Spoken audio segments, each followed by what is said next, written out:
Hello, hello, and welcome to day 17 of the Fall for Watercolor Challenge. We are officially more than halfway through, which is so exciting.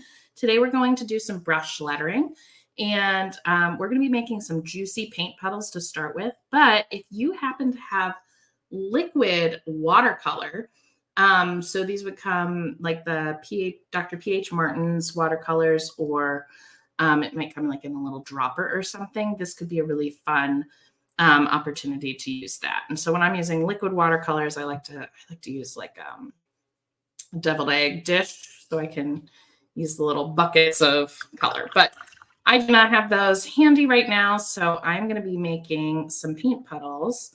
And the reason why we're going to want juicy paint puddles is because when you're doing brush lettering, part of the joy of having those letters in watercolor is you can get all the colors to like flow together. So I'm mixing up, I just have been really loving that like reds and oranges and yellows, maybe like some of that green. I feel like that's kind of been my Fall for Watercolor palette. And I'm just taking my water here. I can back up and show you as I prepare my palette.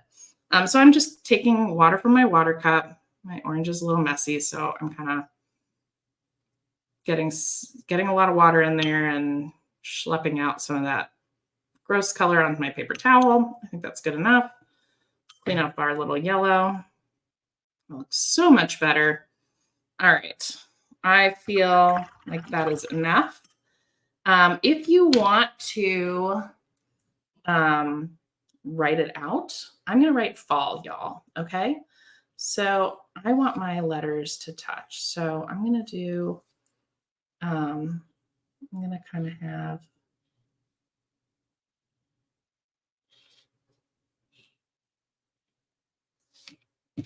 these letters kiss. And then I'm going to do y'all in cursive. So Y-A apostrophe. We will not forget that. Or Y apostrophe A-L-L. Okay. And the reason why we're doing regular letters and then cursive is because I think it's good to kind of show you both options. So I'm going to do all my color. I'm going to do like one color per letter for the top. Okay, so I've got my pink. It is a permanent rose quinacridone from Da Vinci Paints.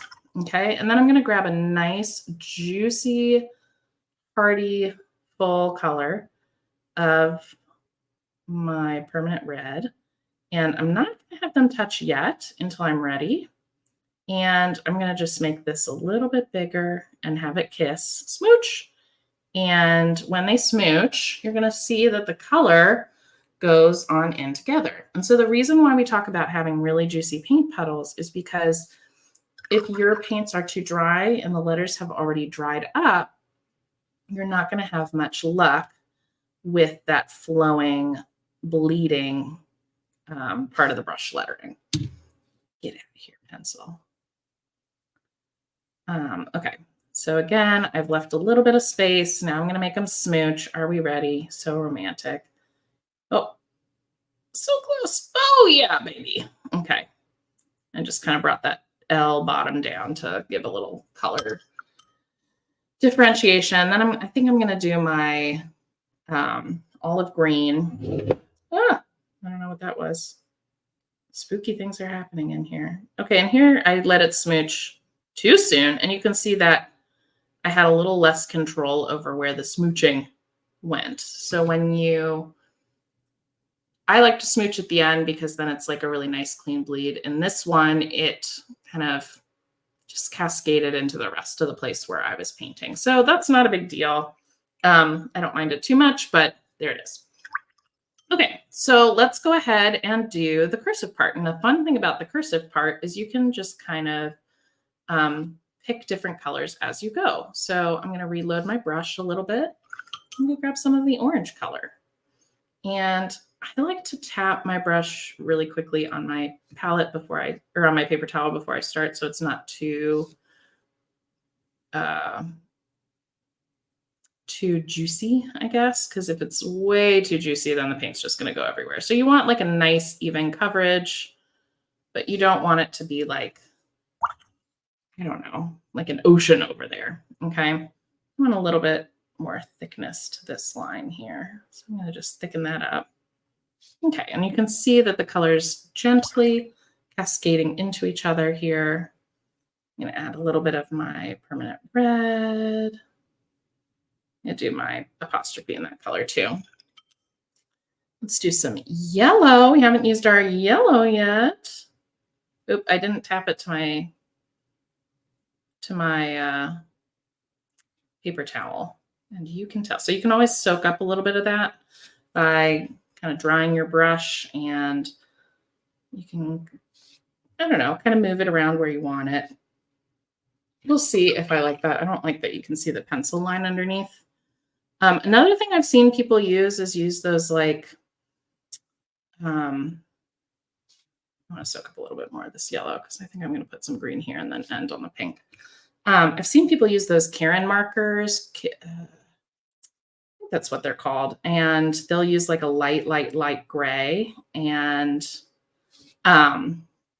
it's actually really cool because it will add like a little bit of darkness to your painting, but it's a really nice way to kind of have something to follow. So you're not just going in there blind. All right. And when you're doing brush lettering, if you want it to be like looking like calligraphy kind of cursive, all your downstrokes are going to be really thick and all your upstrokes are going to be really thin. Oop, I didn't really do that. Oh, we're getting crazy here because I'm adding pink into the yellow. Mine are pretty even across the board. Oh man, let me really just stop it, Kate. I'm like, gotta even it out.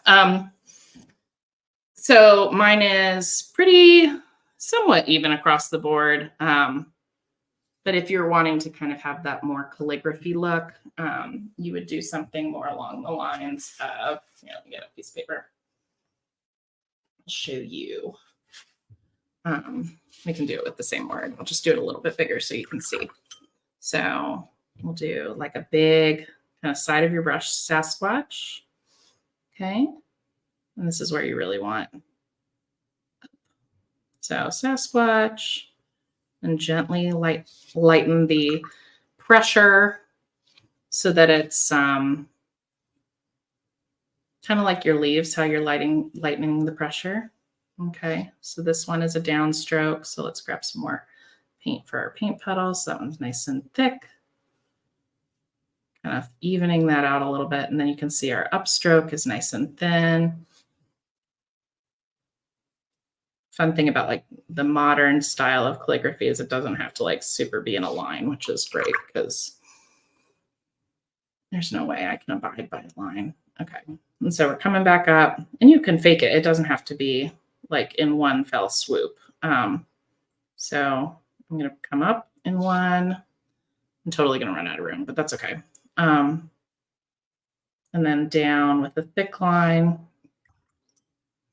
Let's get some of that yellow. And then, woo, that was fun.